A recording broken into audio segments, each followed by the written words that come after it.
Hello everyone, my name is Yanedi Almonte. I'm in the final course or the bachelor's degree with the teacher Eddie Munoz, and today I'm going to talk about a variety of topics like media, entertainment, homeless, speaking in public, culture, phobias, literature, etc.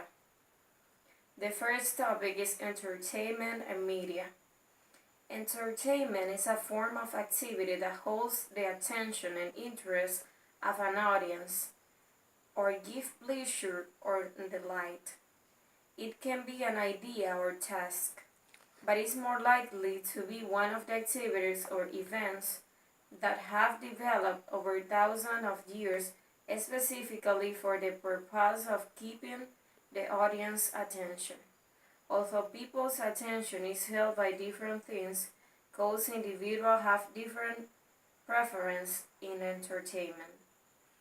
Individuals have different preferences like storytelling, music, drama, dance, and different kinds of performance.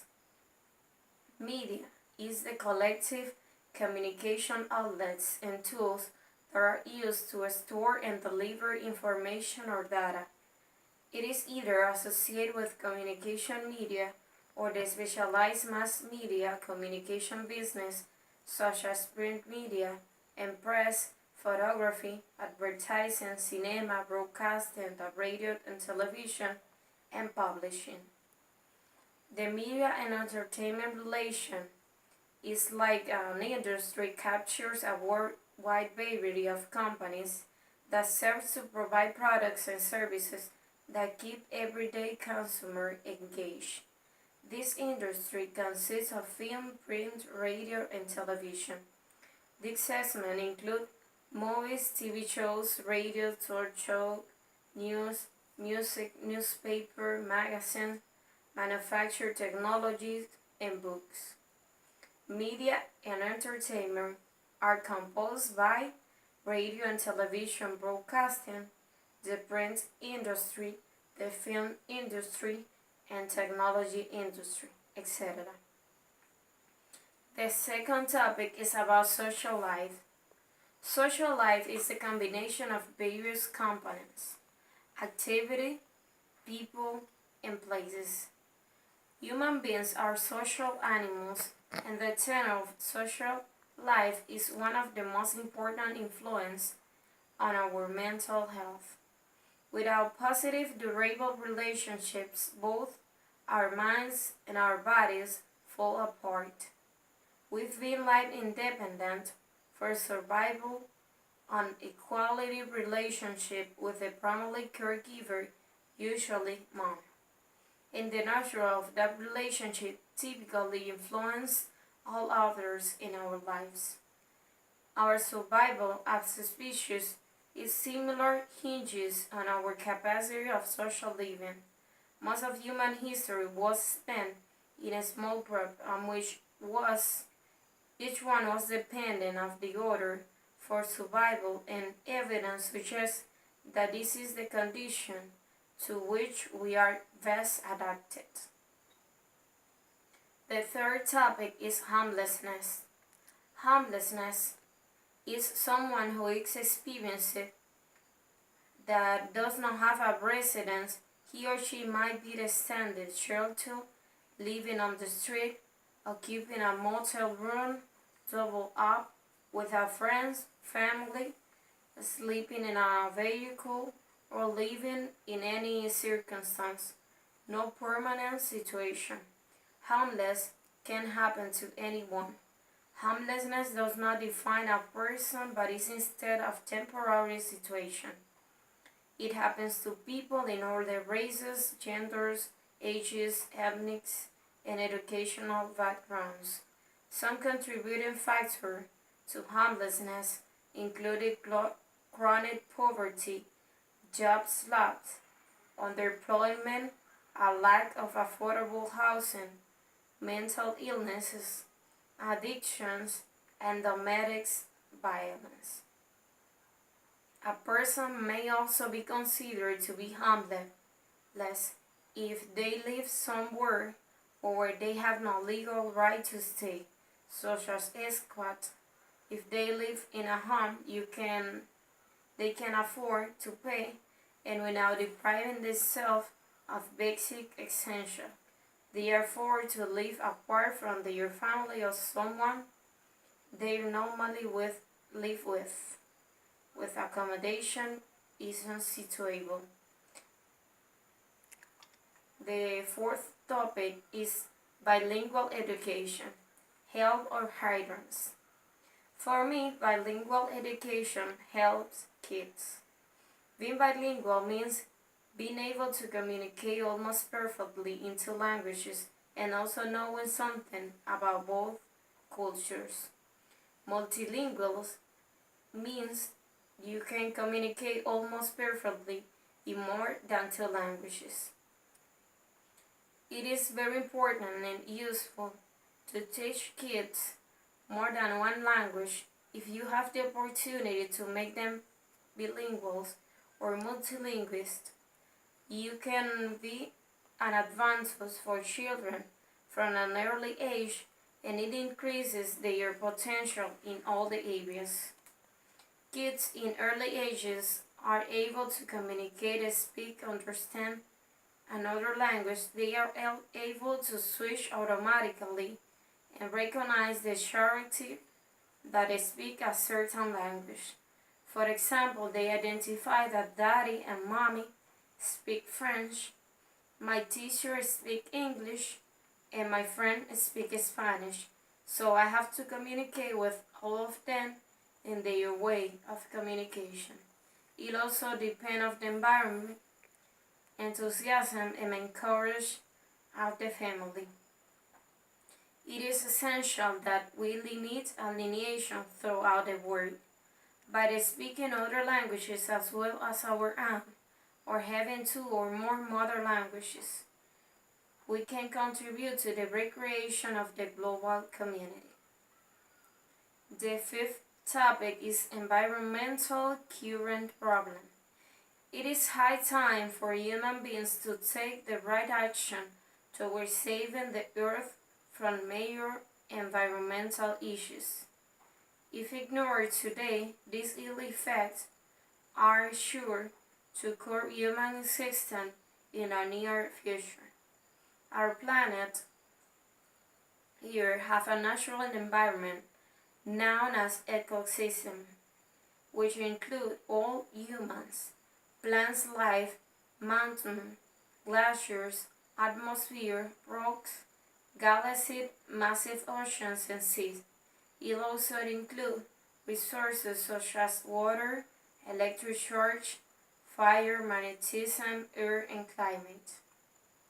The 15 major current environmental problems that I select on this topic were pollution, global warming, overpopulation, natural resource depletion, waste disposal, climate change, loss of diversity, deforestation, ocean acidification, ozone layer depletion, acid rain, water pollution, urban sprawl, public health issues, and energetic engineering.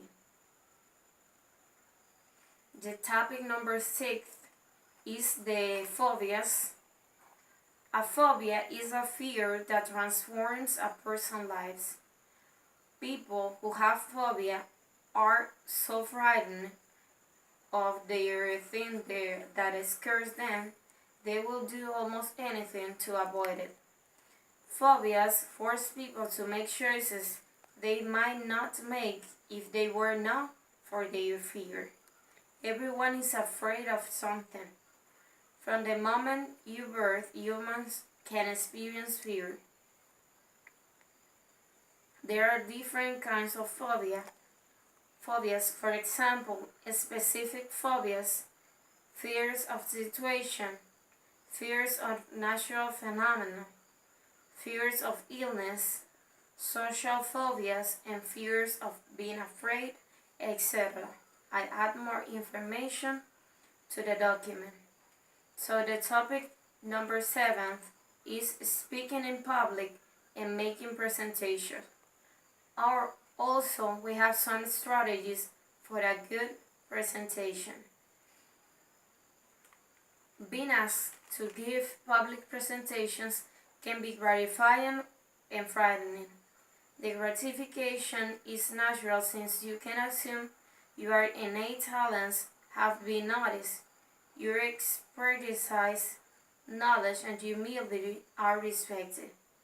Feeling fright is also natural caused mainly by the uncertain and unknown. Public speaking or making presentations is the process of or act of performing a presentation or speech focused around an individual direct speech to a live audience in the structure, deliberate manner in order to inform, influence, or entertain them.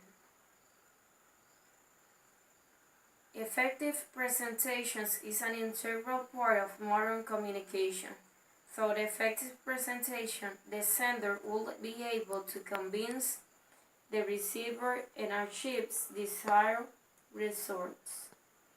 At each and every stage of life, effective presentation enhances good results.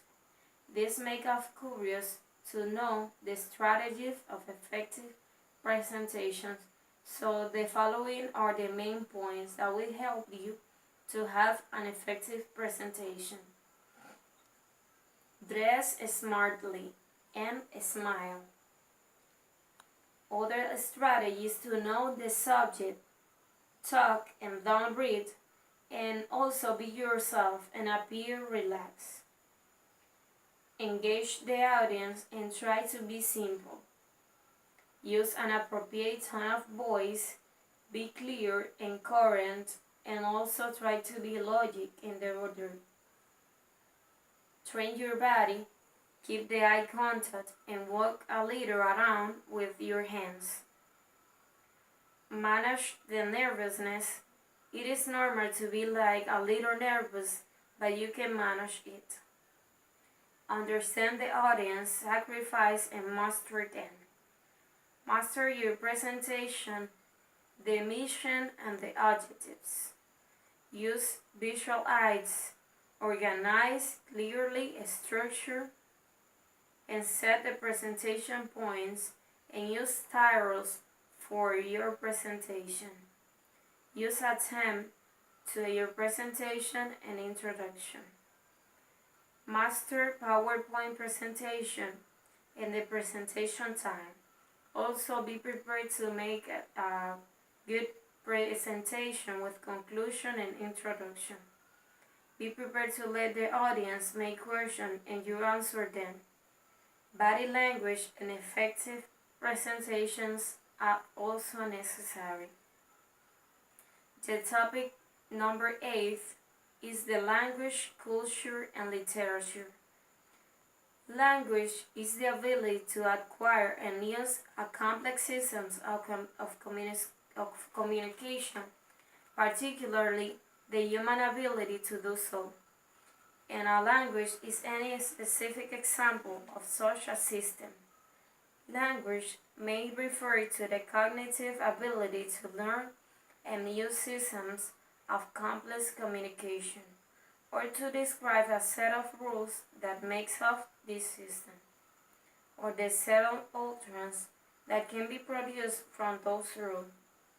Language is made of sociality shared rules, including the following: that words means, how to make new words, how to put words together, what word combinations are the best in what situation, and so on. The estimated number of languages in the world is between 5,000 to 7,000. However, any precise estimate depends on partly arbitrary distinction between languages and dialects. Culture.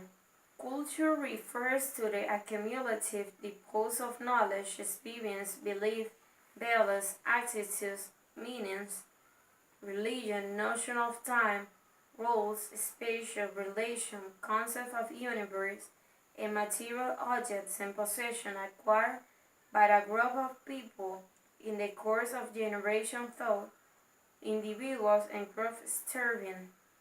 Culture is a symbolic communication.